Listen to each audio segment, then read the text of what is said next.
pot of simmering tomato sauce sure brings back memories of my mother making her pot of Sunday gravy.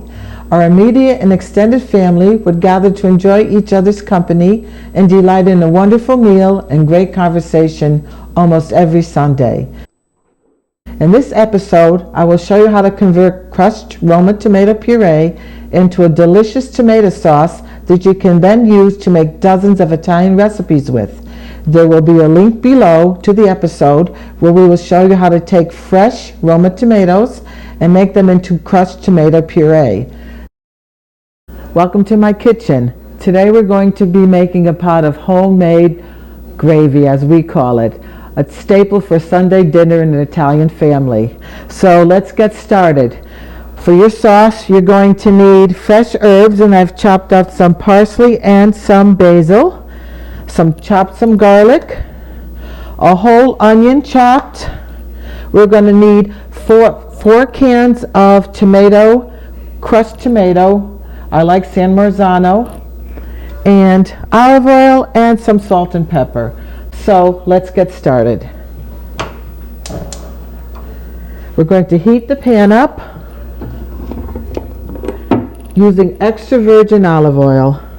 We're going to coat the bottom of the pan.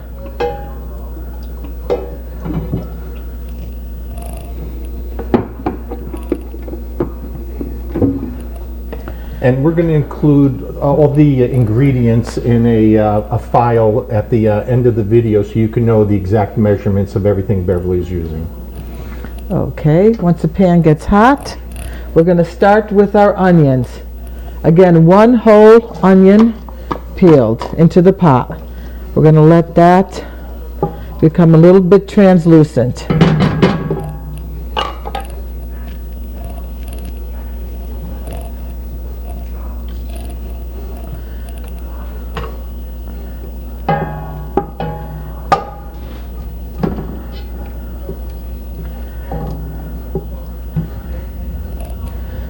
Every Sunday was Italian Sunday, and it would consist of a pot of homemade sauce. So we're going to be adding sausage, meatballs, and pepperoni in the sauce today. And I will be showing you how to make the meatballs, and we will have a link as well.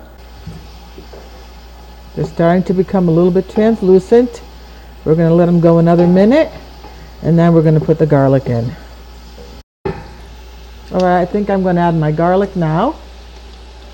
And that is 5 cloves of crushed garlic, which I've peeled and chopped.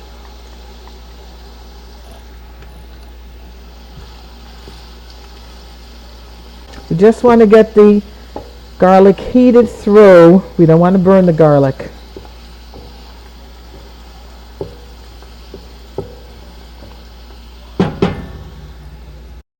When you can start to smell the garlic, which is smelling really good, we're going to add crushed tomato. I've opened up 4 cans, and these are San Marzano, and we're going to put this in.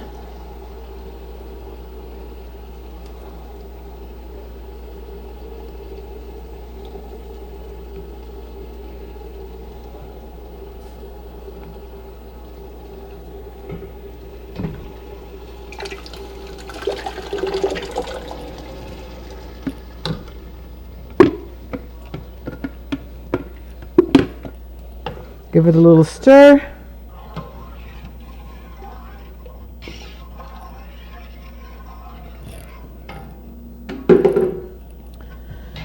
Now this size pot with 4 cans typically would cook for a minimum of 3 hours. I would normally cook this 4 hours on a Sunday, and it would be ready for lunchtime. So we're going to let that just heat through for a minute. Then we're going to add our herbs. You bring it to a boil first and then you put it on simmer? Yes. So we're going to let that go for a couple of minutes. When I see it bubbling, I'm going to add my salt and pepper. I'm going to add my herbs. And then we're going to cover it and just let it cook slowly. And in the meantime, I'll be starting to prepare my meat. Okay, so our sauce has been cooking for a couple of minutes. I do want to add in to this size 2 cans of tomato paste and 2 cans of water, equal parts. This is going to thicken our gravy or sauce. Right. Now, when I'm making sauce, I usually don't add the tomato paste. What I prefer to do is just let it simmer a little bit longer to allow it to thicken by having the moisture of the water reduced out of it. But this will save you a little bit of time by adding the tomato paste. You'll make a thicker sauce quicker. Get some water.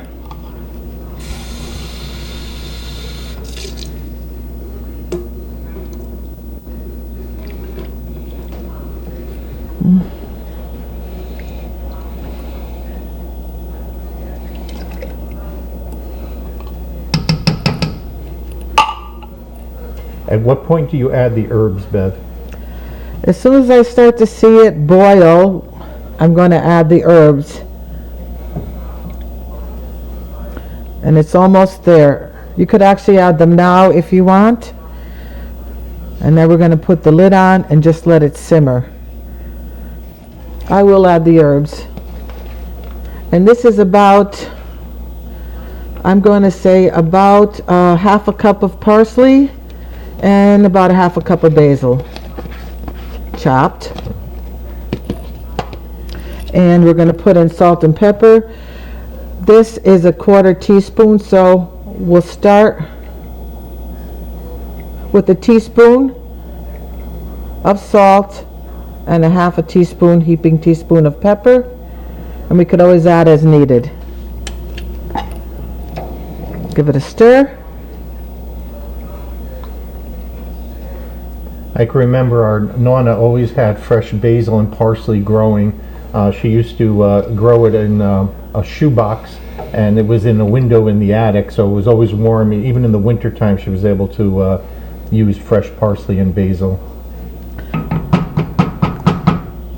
So now, once we see it boiling and it starts to simmer, that's where we're going to put the lid on and just let it cook nice and slow for 4 hours. Okay, my sauce has been cooking about an hour now. I want to add some of the meat. If you grew up Sicilian, you put pepperoni in your gravy. So I took 1 big long stick of pepperoni and I cut it up into pieces, and I'm going to put it in my sauce or gravy now. It's going to add great flavor to the gravy. You're just going to let it cook in there slow and low. Give it a stir.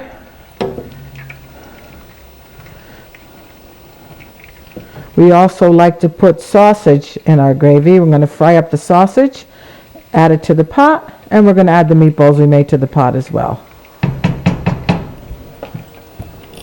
Okay, it's time for me to put my meatballs in my sauce. My sauce has been cooking for a little while now. I'm going to say about an hour and a half. My pepperoni's in there. We're going to add the meatballs directly to my sauce. They're brown nice. That's what you want. A nice crust on them. And we're going to put these in and just let them simmer in the sauce. And we're going to get on to frying our sausage now. Okay, now I'm going to brown my sausage. Make sure you prick your sausage on both sides before you put it in the pan. And this is just sweet Italian sausage. You can use any type of sausage that you like. We're going to brown it on all sides in the same oil that I used for my meatballs, because that's all the good flavor. These little brown bits are all flavor.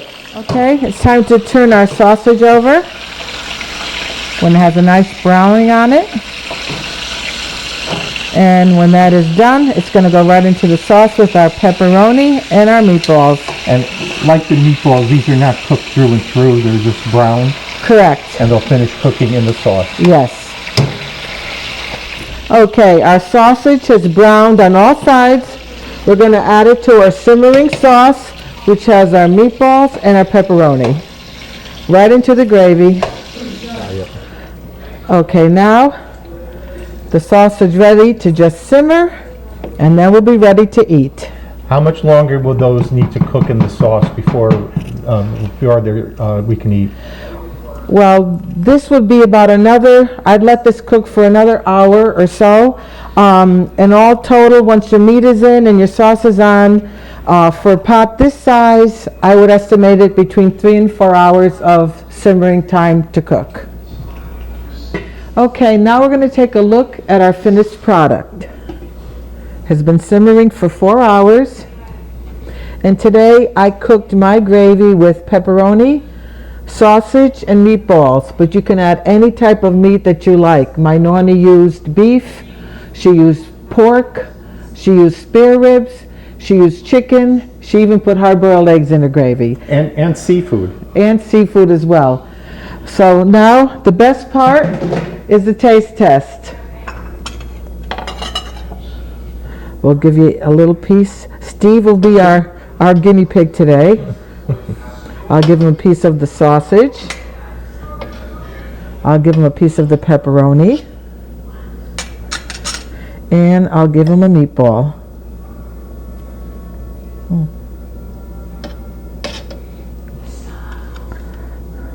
There you go. Would you like a little extra sauce? Just a little bit.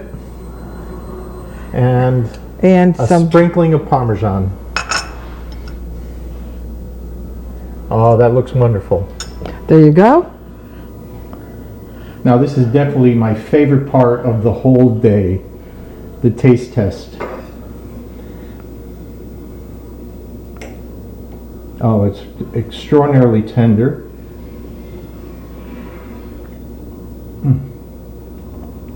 Oh my God, Bev, these are delicious. Why, thank you. Absolutely delicious. Thank you. The pepperoni is nice and soft. It's cooked through and through.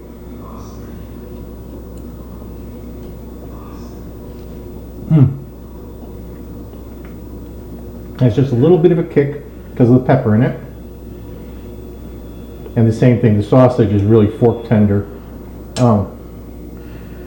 And don't forget, if you like our videos, please like and share us and subscribe to our channel.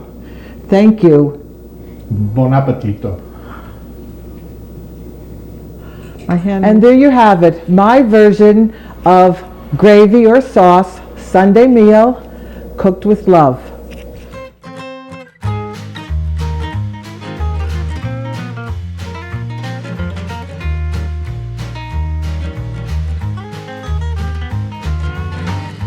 Our sausage has now burnt. Okay, our sausage is now. I forgot the